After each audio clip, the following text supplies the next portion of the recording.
Yo conozco del Señor gracias a Marlene y recibí a Cristo en el momento quizá de esos momentos en los que uno dice, este tipo tiene que ser un tipo feliz, porque tiene todos los tickets comprados para ser feliz.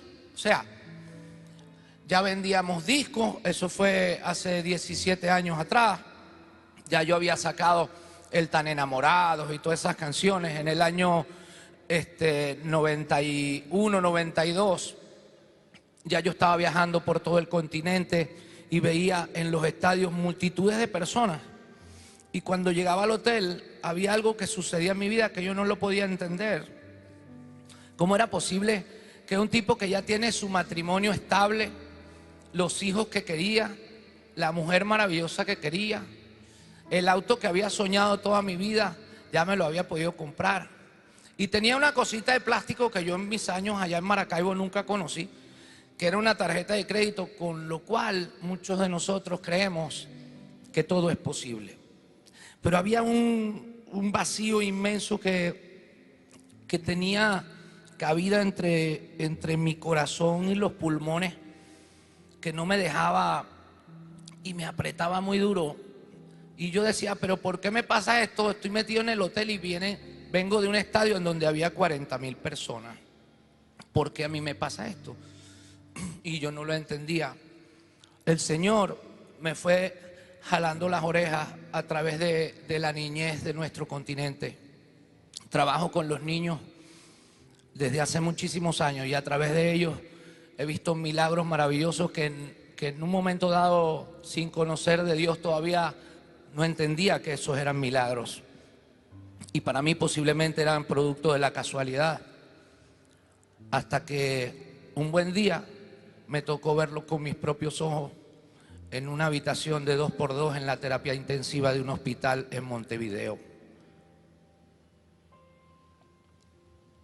Hasta ese día, para mí Dios era una especie de recurrente al que yo iba cada vez que tenía un problema y cada vez que tenía un lío. Solemos arrodillarnos cuando no tenemos más remedio.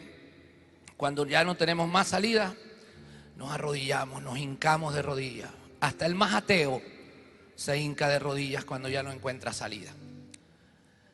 Y con el correr del tiempo, a través de los niños, Dios me fue mostrando que con sus sonrisas y con sus ojos, Él podía darme una alegría más que especial. Y siempre dije y siempre reconocí en público que yo siento que el Señor me atrapó a través de la niñez latinoamericana. Ese mediodía, justo antes de ir a cantar en el Estadio Monumental, en el Estadio Centenario de Montevideo, justo antes entré a la habitación de ese niño, un niño de 9 meses de edad. Mi esposa y yo esperábamos un bebé, nuestro segundo bebé, y entré ahí por el puro afán de ir a ver los niños de un hospital, como lo solía hacer en Maracaibo, en Caracas o en cualquier lugar donde me encontrara. Ahí estaba este bebé, con apenas 9 meses, que estaba conectado a una serie de cables que lo mantenían de alguna manera vivo. Y sus papás, de apenas 20, 22 años, lloraban de manera desconsolada, sin saber a dónde recurrir. Por lo tanto, cuando entré ahí, le dije, ¿qué les parece si rezamos un Padre Nuestro? Era lo único que se me venía a la cabeza. No sabía cómo reaccionar ante la magnitud de lo que sucedía en ese cuarto de 2x2. Una habitación muy gris y muy oscura. Igualito de grises estaban ellos, los papás. Todo era gris. Y le dije, vamos a tocar la piernita del baby y vamos a rezar el Padre Nuestro. Hicimos la oración del Padre Nuestro y le dije, vamos a pedirle al Señor que con su misericordia invada el cuerpo de este bebé, lo sane, permita que ustedes lo tengan. Permita que ese niño que entró con una simple infección en los oídos se convirtió luego en traumas cerebrales, en una cantidad enorme de infartos cerebrales porque la infección se le fue al cerebro. Pidámosle al Señor que lo toque. Y yo sé que si el Dios quiere, es Dios. Yo todavía no me había hincado de rodillas jamás. Y me fui de ahí con ganas de llorar. Y llegué al hotel para prepararme para el concierto. Y tenía unas ganas de llorar que no podía controlar. Algo similar a lo que me pasó hace un ratito cuando estaba ahí sentado. Imposible de frenar ganas de llorar que no sabía de dónde venía. ¿Por qué tal emoción? ¿Por qué sentir esa emoción que me apretaba tan fuerte?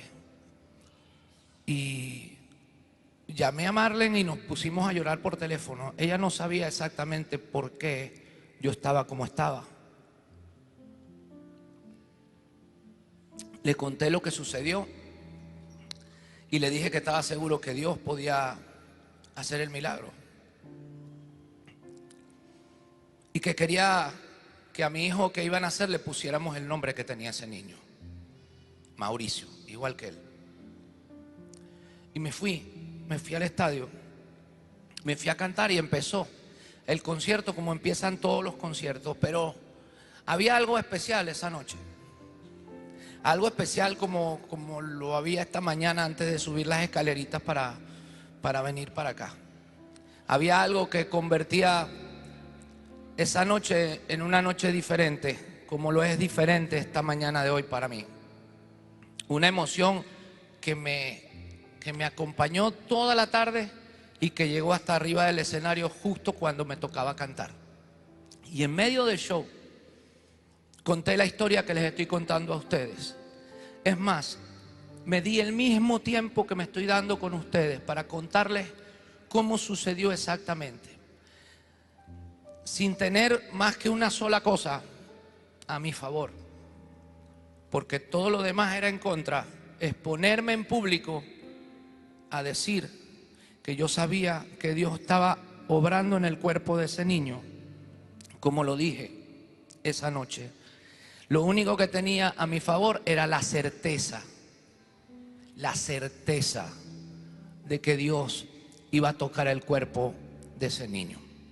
Si yo no hubiese tenido esa certeza, lo más probable es que se hubiera dado lo que los médicos y las enfermeras le habían dicho a esos papás un momento antes de llegar yo, que ya no se podía hacer nada y que había que desconectarlo porque el niño estaba en coma hacía una semana. En el momento en que conté la historia, me cuentan unos aliados que tengo allá, unas aliadas que tengo allá, que forman parte de estos clubes que siguen a los artistas y que también hacen obras sociales. En el momento en que yo contaba la historia, el bebé bostezó. Y para la mamá fue una señal eso. Salió corriendo por los pasillos a contarle a todo el mundo: bostezó, Mauricio bostezó, estaba bostezando, ahora mismo estaba bostezando. Y la enfermera: no, mi amor, eso es producto de la medicina que le estamos dando, eso, olvídate, el niño está en coma, él prácticamente ya se fue, él no va a regresar, no esperes. Él bostezó y eso es una señal.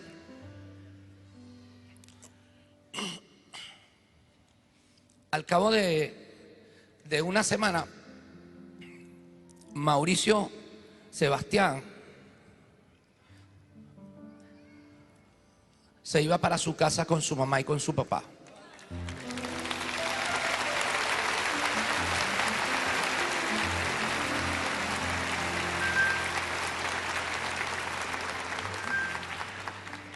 Y al cabo de unos días, yo llegaba a mi casa en Caracas, en donde Me estaba esperando mi esposa, reunida esa tarde con su pastora.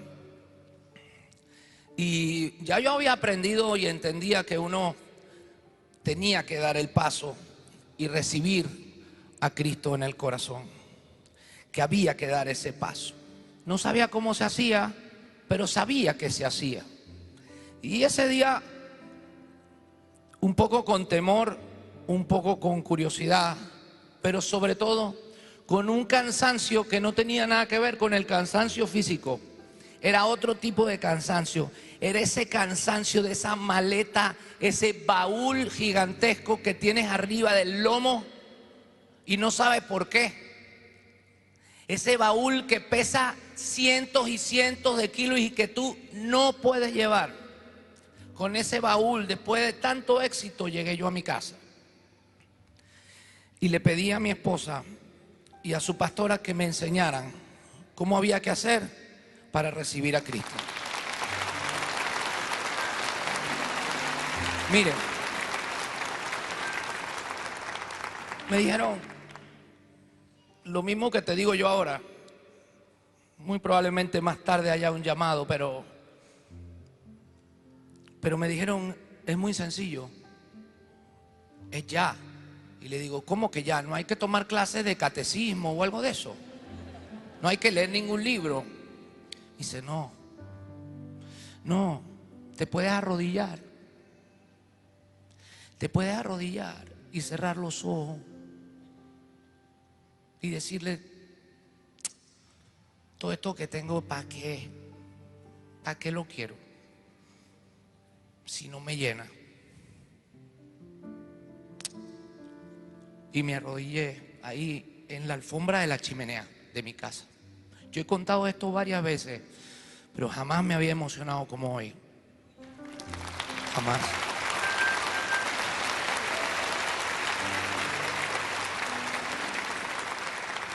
Yo me arrodillé en la chimenea de casa una tarde como a las 4:30 y recibí a Cristo en mi corazón.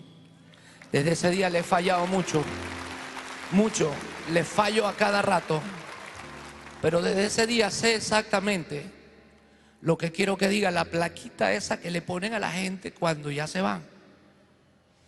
Yo antes quería que la plaquita esa que le ponen a uno cuando uno se va dijera Ricardo Montaner, famoso artista, querido por sus hijos, buen papá, buen marido. Ni tan bueno en nada, pero ahora ya sé qué es lo que yo quiero que diga la plaquita. Ricardo Montaner, soldado de Cristo.